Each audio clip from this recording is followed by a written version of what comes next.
ಸಸ್ಯಕಾಶಿ ಲಾಲ್ಬಾಗ್ನಲ್ಲಿ ಮರಗಿಡಗಳ ಪೋಷಣೆಗೆ ವಿಪರೀತವಾದ ನೀರು ಬೇಕು. ಆದರೆ ಅಲ್ಲಿಗೂ ಕೂಡ ಈಗ ನೀರಿನ ಬಿಸಿ ತಟ್ಟಿದೆ.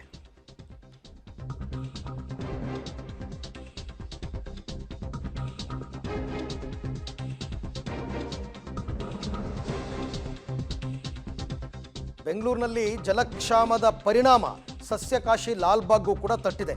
ಲಾಲ್ಬಾಗ್ನಲ್ಲಿರ್ತಕ್ಕಂಥ ಮರಗಿಡಗಳಿಗೆ ನೀರು ಪೂರೈಕೆ ಮಾಡೋದಕ್ಕೆ ಪಾಪ ಸಿಬ್ಬಂದಿ ಹರಸಾಹಸ ಪಡ್ತಾ ಇದ್ದಾರೆ. ಬೋರ್ವೆಲ್ ಇದೆ ಅಲ್ಲಿ, ಇಲ್ಲ ಅಂತಲ್ಲ, ಬಟ್ ಬೋರ್ವೆಲ್ನಲ್ಲಿ ಅಂತರ್ಜಲದ ಮಟ್ಟ ಕುಸಿತವಾಗಿದೆ, ನೀರು ಸಿಗ್ತಾ ಇಲ್ಲ. ಹೀಗಾಗಿ 3 ದಿನಕ್ಕೊಂದು ಸರ್ತಿ ನೀರನ್ನು ಪೂರೈಕೆ ಮಾಡ್ತಾ ಇದ್ದಾರೆ ಸಿಬ್ಬಂದಿ. ಅದು ಹೊರಗಡೆಯಿಂದ ಟ್ಯಾಂಕರ್ನಲ್ಲಿ ತಂದು ಗಿಡ ಮರಗಳಿಗೆ ನೀರನ್ನು ಹಾಕ್ತಕ್ಕಂಥದ್ದು. ಅಲ್ಲೇ ಹೊಸದಾಗಿ 1-2 ಬೋರ್ವೆಲ್ ಕೊರೆಯುವಂತಹ ಚಿಂತನೆ ಇದೆ, ಬಟ್ ನೀರು ಬರಬೇಕಲ್ಲ, ಕೊರೆದ್ರೂ ಕೂಡ. ಇಲ್ಲಿ ನಮ್ಮದು 240 ಎಕರೆ ಪ್ರದೇಶ ಸರ್ ಇದು. ಇದರೊಳಗೆ ಈಗ ನಮ್ಮ ಲಾಲ್ಬಾಗು ಲೇಕು 30 ಎಕರೆ ಮತ್ತು ಬಂಡೆ ಪ್ರದೇಶ ಒಂದು 30 ಎಕರೆ 60 ಎಕರೆ ಬಿಟ್ಟರೆ ಉಳಿದಂಥದ್ದೆಲ್ಲ ಗ್ರೀನ್ ಏರಿಯಾ ಇದೆ, ಮರಗಿಡಗಳಿದೆ. ಸೊ ಇದಕ್ಕೆ ಸುಮಾರು ನಮಗೆ ಈಗ ಸೀವೇಜ್ ವಾಟರ್ ಟ್ರೀಟ್ಮೆಂಟ್ ಇದೆ, ಒಂದು ಪ್ಲ್ಯಾಂಟ್ ಇದೆ.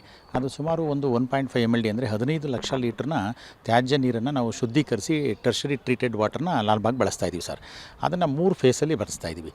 ಅಂದರೆ ಕಂಪ್ಲೀಟು ಒಂದು ಏನಂದರೆ 1600 ಸ್ಪ್ರಿಂಕ್ಲರ್ಸ್ ಇದೆ.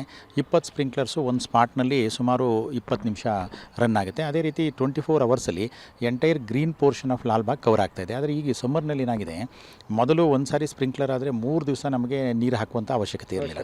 ಬಿಕಾಸ್ ಆಫ್ ಈ ಏನಾಗುತ್ತೆ, ಹಾಟ್ ಸಮ್ಮರ್ ಇರೋದ್ರಿಂದ ನಮಗೆ 2 ದಿವಸ, ಕೆಲವು ಸಾರಿ ಇಮಿಡಿಯೇಟು ಮೊದಲು 4 ದಿವಸಕ್ಕೆ ಒಂದು ಸಾರಿ ಅಥವಾ ಒಂದು ವಾರಕ್ಕೆ ಮಾಡ್ತಾಯಿದ್ವಿ. ಈಗ ಫ್ರೀಕ್ವೆನ್ಸಿನ 2 ರಿಂದ 3 ದಿವಸಕ್ಕೆ ಮಾಡ್ಕೊಂಡಿದ್ವಿ. ಬಿಕಾಸ್ ತುಂಬ ಹೀಟ್ ಆಗೋದ್ರಿಂದ ಏನಾಗ್ತದೆ, ಅಲ್ಲಲ್ಲೇ ಮತ್ತೆ